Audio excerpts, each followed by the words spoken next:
కాసేపట్లో పార్లమెంటు సమావేశాలు ప్రారంభం కానున్నాయి. ఇవాళ ఐపీసీ, సిఆర్పీసీ, ఎవిడెన్స్ చట్టాలు పార్లమెంట్లో చర్చకు రానున్నాయి.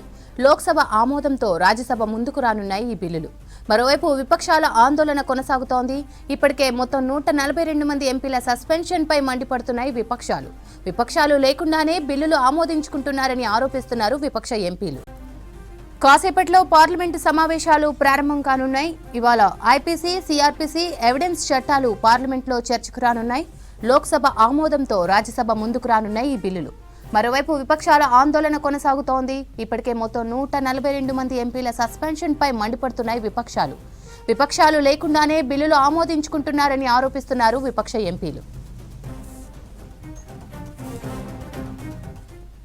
పార్లమెంట్ సమావేశాలు, బిల్లుల ఆమోదానికి సంబంధించి పూర్తి వివరాలు మదార్ అందిస్తారు. మదార్, పార్లమెంట్ సెషన్స్ కి సంబంధించిన అప్డేట్స్ ఏంటి?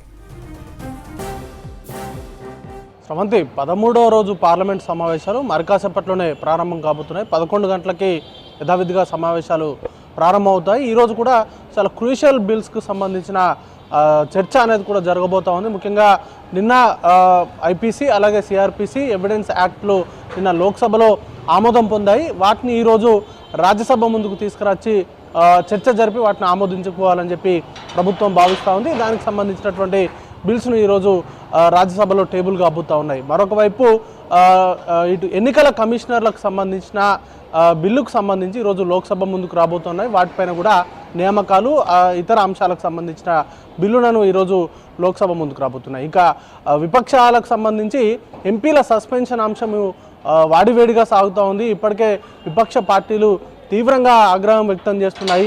142 మంది చరిత్రలో స్వతంత్రం వచ్చినప్పటి నుంచి ఇప్పటి వరకు కూడా ఒక సెషన్లో ఈ సంఖ్యలో ఎంపీలకు సంబంధించిన సస్పెన్షన్ ఎప్పుడు కూడా జరగలేదు. అది కూడా పార్లమెంటు పైన దాడి 13వ తారీఖున ఇద్దరు ఆగంతకులు లోక్సభలో జరిపినటువంటి దాడిపైన దానిపైన చర్చ జరపాలనేటువంటి డిమాండ్ చేయడాన్ని తప్పుపడుతూ వారిపైన ఈ సస్పెన్షన్ వేటు వేయడానికి కూడా విపక్ష పార్టీలు తీవ్రంగా ఆందోళన వ్యక్తం చేస్తున్నాయి. నిన్న పార్లమెంటు మొదలైనప్పటి నుంచి లోక్సభ మొదలైన 11 గంటలకు భేటీ అయినటువంటి సమయంలో కేవలం 6 నిమిషాలు మాత్రమే సభ జరిగింది. ఆ తర్వాత 12 గంటలకు వాయిదా వేశారు. 12 గంటలకు వాయిదా వేసినప్పుడు కూడా కేవలం 3 నిమిషాలు మాత్రమే సభా కార్యకలాపాలు జరిగాయి.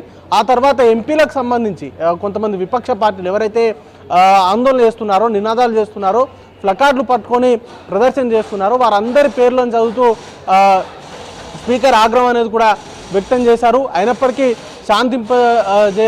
శాంతింపజేయకపోవడంతో వారిని సస్పెన్షన్ వేటు వేశారు.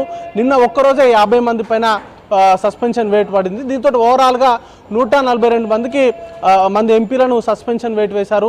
లోక్సభకు సంబంధించి ఆల్మోస్ట్ 95 మంది సభ్యులపైన సస్పెన్షన్ వేటు పడింది. విపక్ష పార్టీలకు సంబంధించి ఉన్నదే 142 మంది విపక్ష పార్టీలకు సంబంధించిన ఎంపీలు ఉంటే అందులో 95 మంది పైన సస్పెన్షన్ వేటు పడింది. కేవలం ఇప్పుడు లోక్సభకు సంబంధించి 47 మంది మాత్రమే ప్రస్తుతం సభలో ఉన్నారు. మిగతా వారందరిపైన కూడా వేటు వేశారు.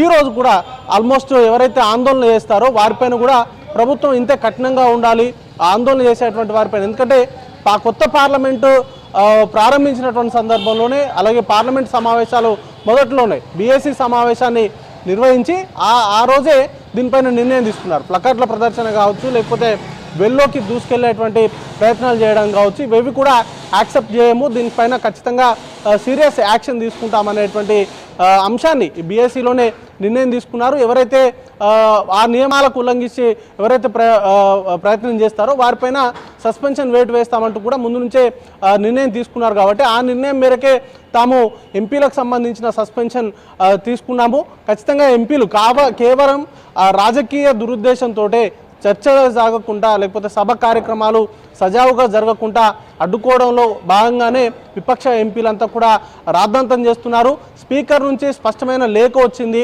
ఎంపీలకు సంబంధించినటువంటి భద్రతా విషయంలో కావచ్చు, అలాగే ఇప్పటి వరకు ఆ ఘటన జరిగిన తర్వాత తీసుకున్నటువంటి చర్యలపైన కావచ్చు వారికి లేఖ రాశారు. ఆ ఇష్యూకి సంబంధించి హై లెవెల్ కమిటీ ఏర్పాటు చేశారు, ఎంక్వైరీ జరుగుతూ ఉంది.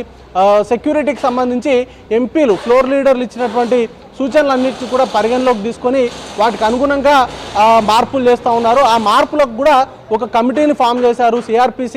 సిఆర్పిఎఫ్ డీజీ స్థాయి ర్యాంకు అధికారితోటి ఒక కమిటీని ఫామ్ చేశాము. కమిటీకి సంబంధించి వారన్నీ కూడా భద్రతకు సంబంధించినటువంటి అంశాలన్నీ కూడా చూసుకుంటున్నారు. లోక్సభ సెక్రటేరియట్ పూర్తి బాధ్యత అనేది కూడా వహిస్తుంది. అలాంటి సందర్భంలో ఎందుకు ఇంత రాద్ధాంతం చేస్తున్నారు అనేటువంటి క్వశ్చన్ అధికార పార్టీ నుంచి వస్తుంటే, విపక్షాలు మాత్రం ఇంత పెద్ద దాడి జరిగితే పార్లమెంటు పైన, అది కూడా సరిగ్గా 22 ఏళ్ల క్రితం అఫ్జల్ గురు లష్కర్ తోయిబా సంబంధించినటువంటి ఉగ్రవాదులు ఏ రోజైతే పార్లమెంట్ పైన దాడి చేశారో అదే రోజు కొంతమంది దుండగులు పార్లమెంట్ పైన దాడి చేస్తే దానిపైన ప్రభుత్వం నుంచి స్పష్టమైనటువంటి ప్రకటన ఎందుకు చేయట్లేదు, అలాగే ప్రధాని జాతిని ఉద్దేశించి ఎందుకు మాట్లాడలేదు, ప్రధాని సమక్షంలో కేంద్ర హోంశాఖ మంత్రి దీనిపైన సమాధానం చెప్పాలనేటువంటి డిమాండ్కు ప్రభుత్వం ఎందుకు వెనక్కి వెళ్తుంది, దీనిపైన ఏం జరుగుతూ ఉంది అనేటువంటి క్వశ్చన్స్ను విపక్ష పార్టీలకు సంబంధించి వస్తూ ఉన్నాయి.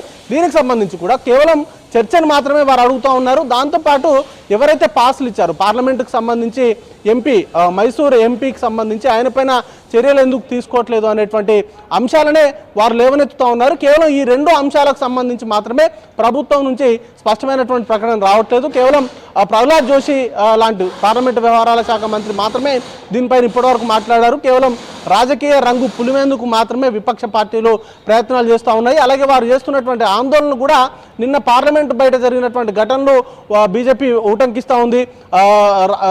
రాజ్యసభ చైర్మన్ ఉపరాష్ట్రపతి ధన్కర్ను ఉద్దేశిస్తూ టీఎంసీ ఎంపీ చేసినటువంటి మిమిక్రీ కావచ్చు, లేకపోతే ఆయన్ని ఇమిటేట్ చేసేటువంటి తీరు, దాని తర్వాత రాహుల్ గాంధీ దాన్ని వీడియో రికార్డ్ చేయడం, ఇవన్నిటిని కూడా బీజేపీ పార్టీ లేవనెత్తుతూ ఉంది. కానీ సస్పెన్షన్ వంటి తీవ్రమైనటువంటి నిర్ణయం తీసుకోవాల్సినటువంటి అవసరం లేదు. కేవలం సభకు సంబంధించి సభకు హాజరయ్యి సభ్యులు లేవనెత్తేటువంటి ప్రశ్నకు, ముఖ్యంగా చర్చకు సంబంధించి ప్రభుత్వం నుంచి ప్రకటన చేస్తే సరిపోతుంది కదా, అది ఇంత సీరియస్గా తీసుకోవాల్సినటువంటి అవసరం ఏముంది, ప్రభుత్వం ఎందుకు వెనక్కి వెళ్తుంది అనేటువంటి క్వశ్చన్సే ప్రస్తుతానికైతే విపక్ష పార్టీల నుంచి లేవనెత్తుతూ ఉన్నారు. ఈరోజు కూడా విపక్ష పార్టీలకు సంబంధించి సస్పెన్షన్కు గురైనటువంటి ఎంపీలందరూ కూడా పార్లమెంట్లో నిరసన కార్యక్రమాలు చేపట్టాలని నిర్ణయం తీసుకున్నారు. దానిలో భాగంగానే ఈరోజు కూడా గాంధీ విగ్రహం దగ్గర వారు నిరసన కార్యక్రమాన్ని కొనసాగిస్తారు. ఇక మరొక వైపు పార్లమెంట్లో కాంగ్రెస్ పార్టీకి సంబంధించిన పార్లమెంటరీ పార్టీ భేటీ అయింది. సోనియా గాంధీ అధ్యక్షతన ఈ సమావేశం జరుగుతూ ఉంది. ఆ సమావేశంలో కూడా సోనియా గాంధీ తీవ్ర అసహనం వ్యక్తం చేసింది. పార్లమెంటుకు సంబంధించిన దాడి జరిగితే, ఒకవేళ కాంగ్రెస్ ప్రభుత్వ హయాంలో కనుక ఇలాంటి దాడి జరిగితే బీజేపీ పార్టీ ఇలాగే ఊకునేదా, ఇప్పుడు చేస్తున్నట్టు దీనికంటే ఎక్కువగా చేసేవారు వాళ్ళు, కానీ మేము కేవలం ప్రజాస్వామ్యబద్ధంగా పార్లమెంట్లో చర్చకు పట్టుబడుతున్నాము, చర్చకు పట్టుబడడంతో ఎంపీలను సస్పెన్షన్ చేయడం అనేది ప్రజాస్వామ్యం పైన జరుగుతున్నటువంటి దాడి, కేవలం ఏక వ్యక్తి నేతృత్వంలో ప్రజాస్వామ్యాన్ని కూని చేసేటువంటి ప్రయత్నం జరుగుతూ ఉంది. పార్లమెంటు వ్యవస్థతో పాటు గణతంత్ర రాజ్యాంగ వ్యవస్థలను కూడా భ్రష్టు పట్టించేలాగా బీజేపీ వ్యవహరిస్తుంది. కొన్ని కీలకమైనటువంటి బిల్లుల విషయంలో కూడా, ఇటీవల వచ్చినటువంటి జమ్మూ కాశ్మీర్కి సంబంధించినటువంటి బిల్లుల విషయంలో కూడా తాము చర్చ జరిగినటువంటి సందర్భంలో తాము పాల్గొంటాము. కేవలం విపక్షాలను ఈ వివాదాస్పద బిల్లులు, ముఖ్యంగా ఈ 3 బిల్లులు, ఎవిడెన్స్ యాక్ట్ కావచ్చు, లేకపోతే ఐపీసీ, సిఆర్పిసి, వాటితో పాటు ఎలక్షన్ కమిషన్కి సంబంధించిన నియామకాల బిల్లు, ఢిల్లీకి సంబంధించిన బిల్లులకు సంబంధించి ఇలాంటి వివాదాస్పద బిల్లులపైన చర్చకు జరగకుండా అడ్డుకోవడంలో భాగంగానే అధికార పార్టీ కావాలనే ఎంపీలకు సంబంధించిన, విపక్ష పార్టీలకు సంబంధించిన ఎంపీలను సస్పెన్షన్ చేస్తున్నారు. చర్చ జరిగితే వాటిపైన సమాధానం చెప్పాల్సి వస్తుంది, సమాధానాలు చెప్పలేకే విపక్ష పార్టీలను సస్పెన్షన్ చేస్తున్నారు అనేటువంటి ఆరోపణలు అయితే చేస్తూ ఉన్నారు. ప్రస్తుతానికైతే ఆ సమావేశం కూడా జరుగుతూ ఉంది. వాటితో పాటు ఎంపీలకు సస్పెన్షన్ కూడా తీవ్రంగా ఖండించారు. సస్పెన్షన్ చేసినటువంటి ఎంపీలందరినీ కూడా ఆ సస్పెన్షన్ వెనుక తీసుకోవాలనేటువంటి డిమాండ్ కూడా సర్వత్రా వ్యక్తమవుతా ఉన్నటువంటి పరిస్థితి ఉంది. చూడాల్సి ఉంటుంది. మరి కాసేపట్లోనే పార్లమెంటు సమావేశాలు ప్రారంభం కాబోతున్నాయి. దాంట్లో ఈరోజు ఆ మిగిలినటువంటి విపక్ష పార్టీలకు సంబంధించిన ఎంపీలపైన సస్పెన్షన్ వేస్తారా లేదా అనేది అయితే చర్చ నడుస్తూ ఉంది. శ్రవంతి.